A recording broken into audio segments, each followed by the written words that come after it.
Hey guys, Rhett here. What is going on? Thanks for being here. Thanks for watching. Every year so far, one thing that we've done that has been very, very helpful to a lot of you, a lot of our viewers, and a lot of people who are either in Section 8 or who are considering getting into Section 8 is we scrub the internet for the most asked and frequently asked questions about Section 8. And then we address them here on the channel in a very no BS, very straightforward approach to try and help you understand what Section 8 is, where it's going, where it's been, and of course, how to be successful in onboarding your own Section 8 portfolios and how to go from having no rental properties to investing out of state and doing it successfully. Now, every year we scrub social media, TikTok, Instagram, YouTube, and we take the most asked questions, we write them down, and we usually try to keep it between 10 and 20.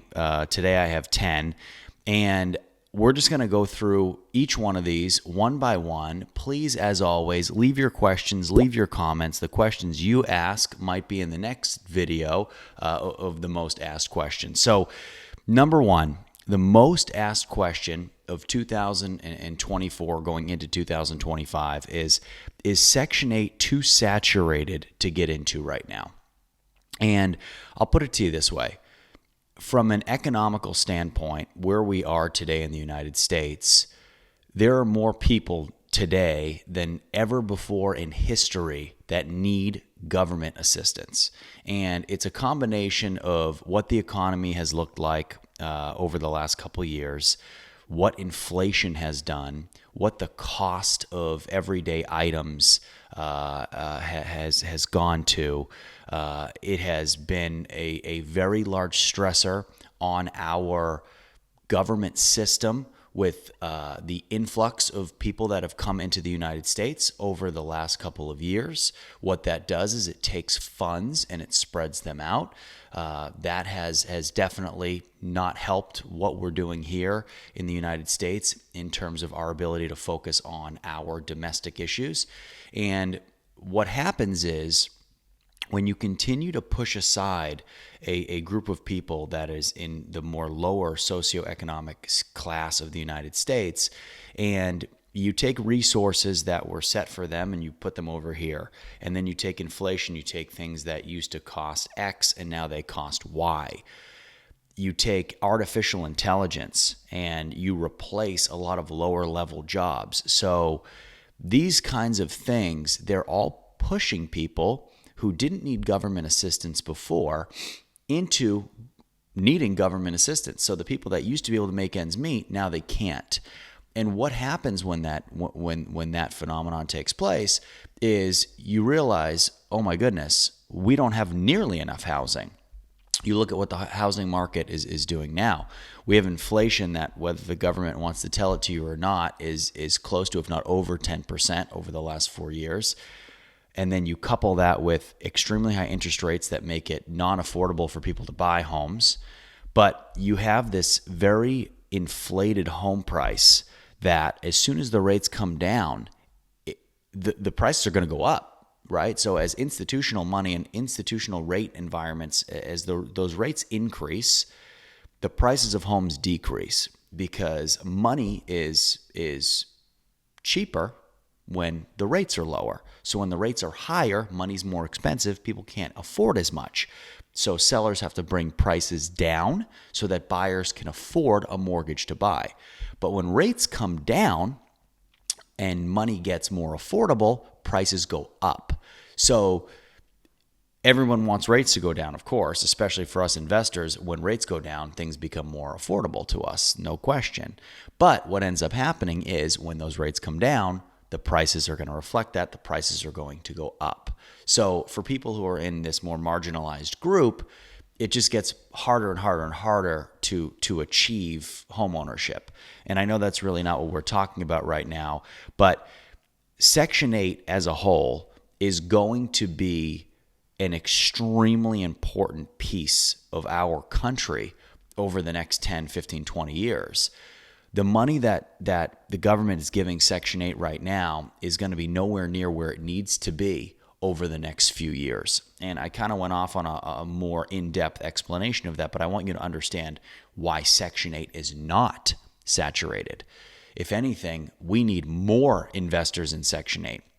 There's so many people that need housing, and the government doesn't have the ability to just create housing. And even if they did, the housing would end up like the projects we see across the country, and these voucher-based projects, which are when you're driving down the street and you look off to your left and you see thousands of units. Those are all owned by the housing authority, the city, the government. That's not what we do. We focus more on single-family homes where we can get people out of those situations and put them in really nice homes. So long story short, not even close to being saturated. It is a fantastic time to get into Section 8 because we're trending this way. So in terms of need, the demand for these units is higher than it's ever been, and we're going to have to keep creating units. And the only way to do that is to continue buying and continue to create the units for the people that need them, because the demand is going to continue to go up, and the supply, which has never been great of Section 8, is now it's even dwindling more so, because you have people who are getting into Section 8 investing, but not at the rate that people are needing this kind of housing. So that's question number one. To reiterate, is Section 8 too saturated to get into right now? The answer is absolutely not. Number two, should my significant other be worried that I'm going to waste my money getting into Section 8? So that's a funny one, and believe it or not, that's extremely common for us to see online. And that there's a very simple answer to that.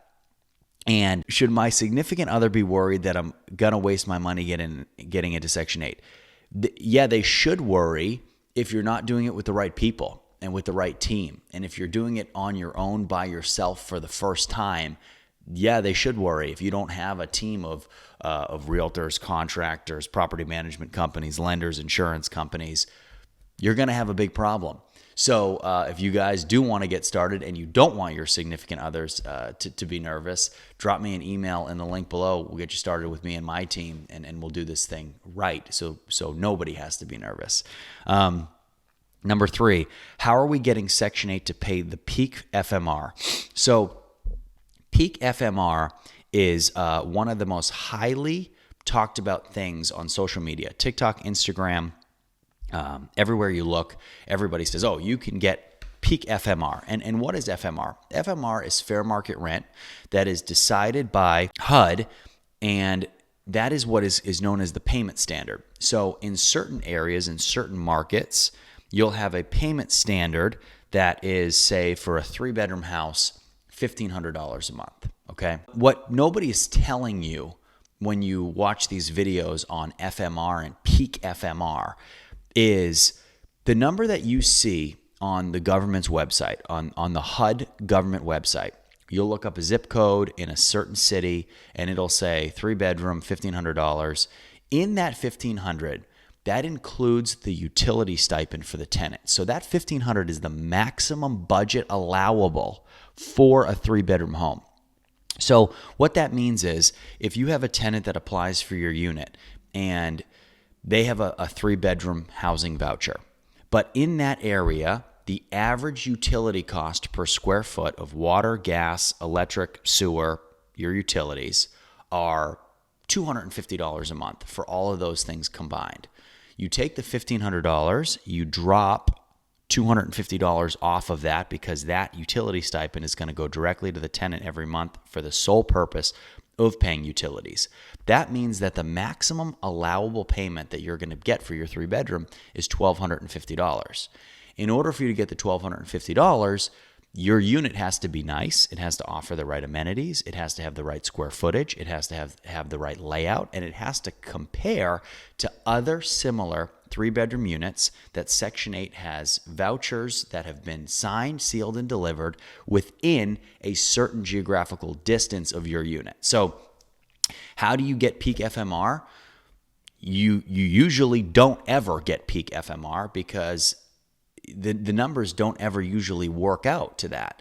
Now, unless you're going to pay utilities for your tenant and they're not going to get a stipend, in which case that's something I absolutely highly do not recommend, because if your tenant is not responsible for that utility payment, you're going to be stuck with a very high water bill, a very high electrical bill, and a very high gas bill from people who don't care about leaving lights on, letting the tub run, letting the shower run, and powering everything all day long, because they're not the ones responsible for the utilities. I guarantee you it's a much better bet having the tenant get their utility stipend than you fronting money for the utilities. And any of you who have done that before will understand exactly what I'm talking about. So how are we getting Section 8 to pay peak FMR? We're not.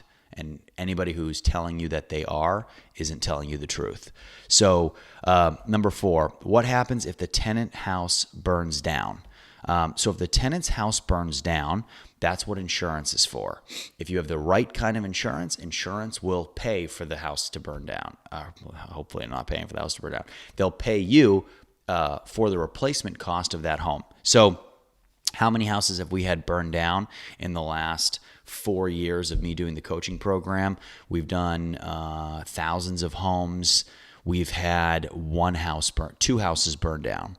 We've had 2 houses burned down, one of which was vacant, and the other one was during Thanksgiving, and somebody was frying a turkey, and the house burned down. So extremely rare, but in that rare corner case, you'll have insurance for that. I've had more of my houses burned down that weren't Section 8 than that were Section 8, and it's not even close, actually.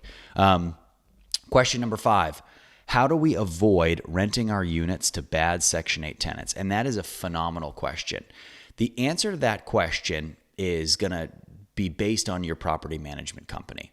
So it's your property management company's job to vet tenants. And how do you vet tenants appropriately? Well, you meet them in person, you show them the units in person, you talk to their current landlords to see what kind of tenant they are. If they're employed, you speak to their employers. These are things that we do to make sure that we put the right people in your units. You have real conversations with them as much as you can to try and gauge what kind of person they're going to be.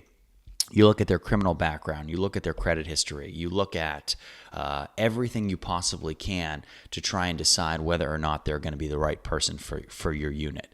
But at the end of the day, that's for your property management company. That is what they do for a living. And I have clients ask me all the time, Rhett, how much time should I be putting into vetting my tenants? Well, my clients, that's not what they do for a living. That's what we do for a living. We look at tenants, we see who the best fit for your unit is going to be, and you leave that up to your property management company. And that's why it's so important to have a property management company that works for you and is trying to put the best person in that unit as possible.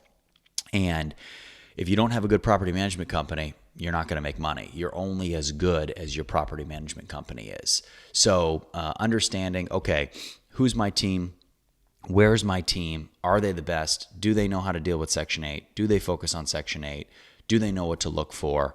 Those are huge points as well. You don't want to have a property management company that doesn't do a lot of Section 8, because what ends up happening is they don't know what to look for. They put somebody in the unit. Turns out they're not the best tenant, and then it costs us money. So again, team. If you need one, shoot me an email. I'll get you with mine.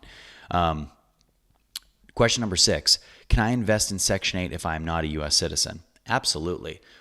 We have a ton of foreign national clients who are in our program and who do phenomenal. We have the lenders that are able to facilitate them not being in the country. We have the title companies who are able to facilitate them not being in the country. The biggest aspect of that is having lenders who don't need to see a credit score from a foreign national, or no tax returns that the United States doesn't recognize, or W-2s that don't exist in other countries. So our lenders have methods to verify that as a foreign national investor, you still are a good bet. You're still a good risk for those lenders. So we have people that are able to do that. And then in terms of my team being able to facilitate the needs of foreign nationals. So I have clients all over the world, Europe, and the Middle East, Asia, Australia, New Zealand, and then of course Mexico and throughout South America as well, and Canada. And if we can work with clients who are, between 9 and 14 hours ahead, we can deal with anything, right? And our teams are built to deal with that. So as a foreign national, the time difference doesn't matter. The fact that you can't show up and be here in person, it doesn't matter, which is why it's always great when my clients in California or Washington or Texas or New York always say, well, how's it going to work? I'm so far away. And we can always say, no, you're not far away. It's a cakewalk if you live there compared to where a lot of our other clients are based. So absolutely, you 100% can invest in Section 8 if you are using the right vendors who understand how to deal with foreign national investors. Okay. Number 7, I want to buy a cheap Section 8 house and do a rehab to build value in the property, but I don't live in the United States. Is it still possible for me to do? And that kind of backs right up onto question number 6 about investing in the United States if you're not a U.S. citizen.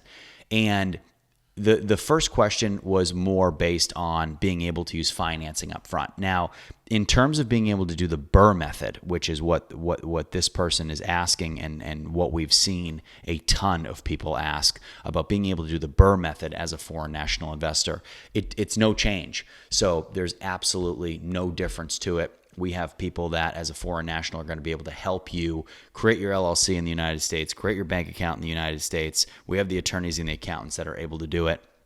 And then, of course, our lenders who are huge in that. And then you're dealing with me and my team of property management and realtors and everybody else from the actual operational aspect of this, which is, it doesn't matter. The beautiful thing about 2024 is your cell phone and the ability to connect with anybody at any time all around the world through internet. So it makes it extremely easy for us to do.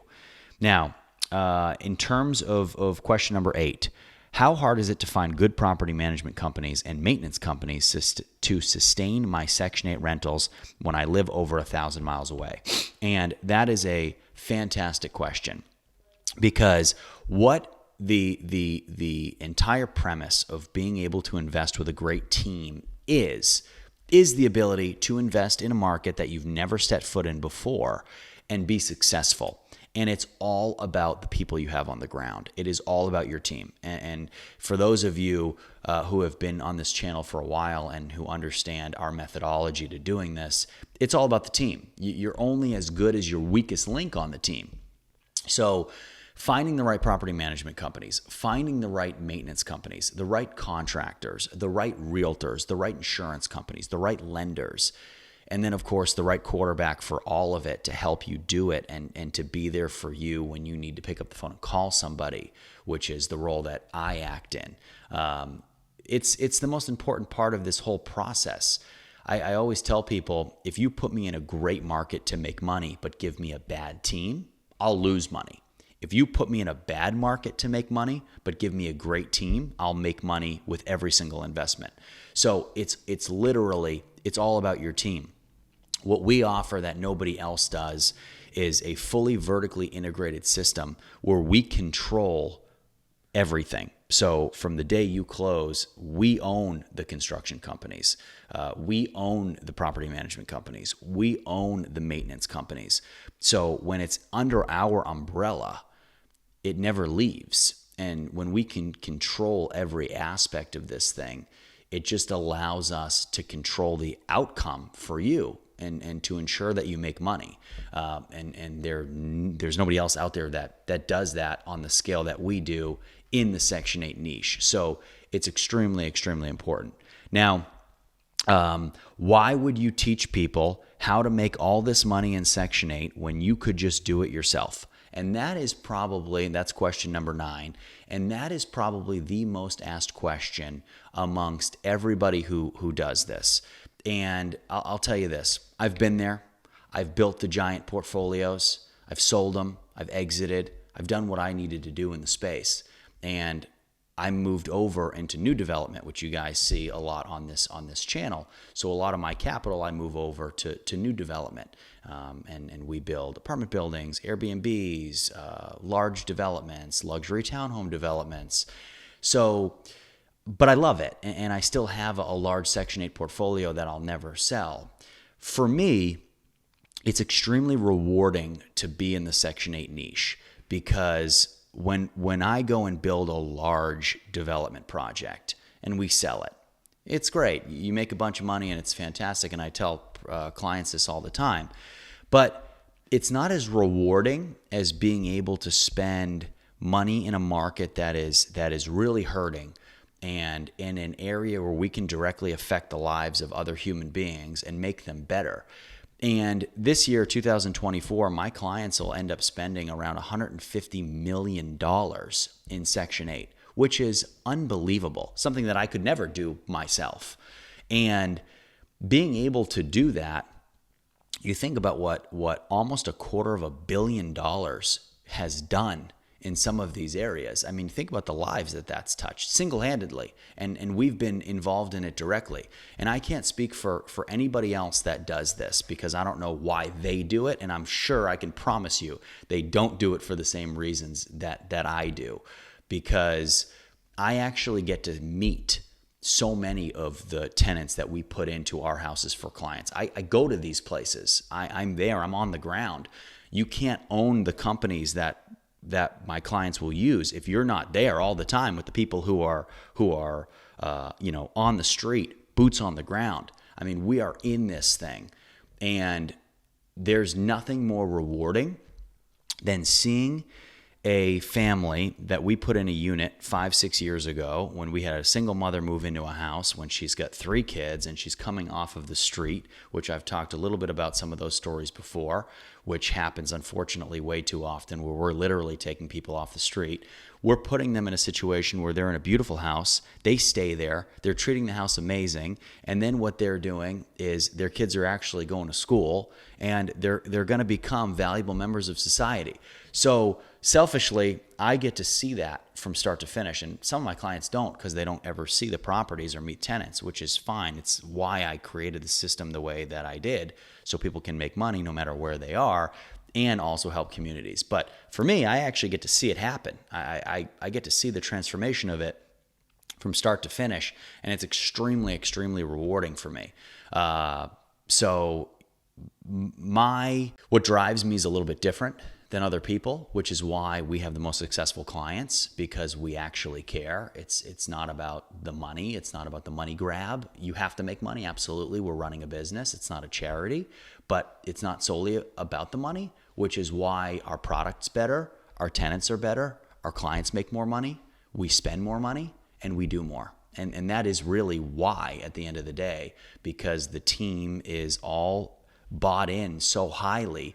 We have such a collective buy-in, which I'm so honored by. The people that I have been able to surround myself with in all of our businesses, they just have an extremely high collective buy-in to what we're doing, and there's a lot of alignment in our moral and ethical guidelines that we have. So, and our moral fibers. So that is the answer to that question. And then, guys, number 10, finally, one of the most asked questions for 2024 was, I'm scared to get into Section 8 because of how close we are to a new president in 2025. Should I be worried? And this is a question that I get asked all the time. Well, Rhett, if we buy now, what's going to happen when this political party gets into office next year? And then if I buy now, what's going to happen if the office changes to the other political party 4 years from now? Am I constantly going to be hit with changes? Am I constantly going to be changing how I'm doing things? And what's going to happen? Well, the answer to that is very simple. And Section 8 through government housing is an extremely bipartisan issue. The people in power, I don't care what party they're in, they understand how important Section 8 is to the United States. They understand how important the private sector investment is in the Section 8 Housing Choice Voucher Program.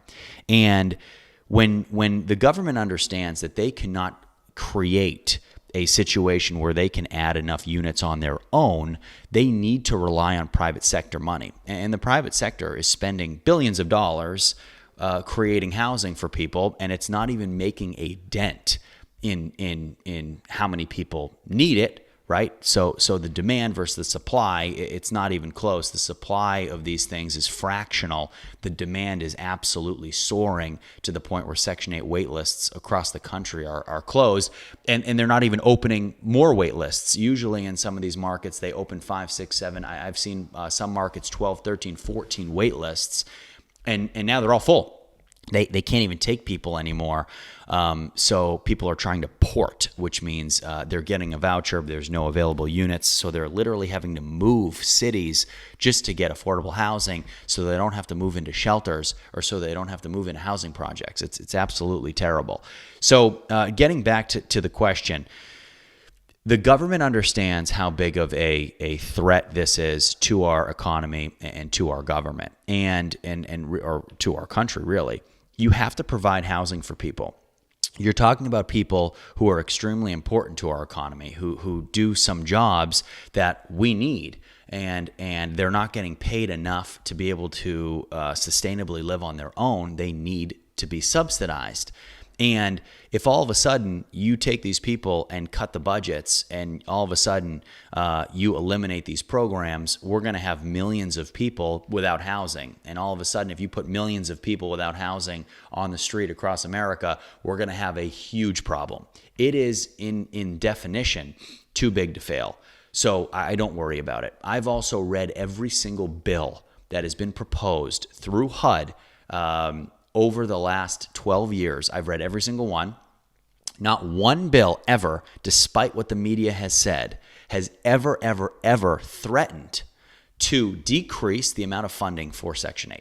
And that is a fact. You can read every single bill. I would actually, if you're interested in getting into Section 8 or you have Section 8 properties, you should start reading every single bill that's proposed as it relates to housing, and you'll find something extremely similar, which is the media does not tell the truth, which of course you already know, but especially when it comes to HUD. They try and take Section 8, they try and take a lot of these issues related to housing and make them political, which, believe it or not, and what you would find if you started reading some of the bills, is that housing is one of the most agreed upon parts and bipartisan issues that we have seen in our country over the last, 3-4 decades since Section 8 has started and it has been a thing, because both sides understand that it's extremely important. The government does not have the capability to create enough units that quickly,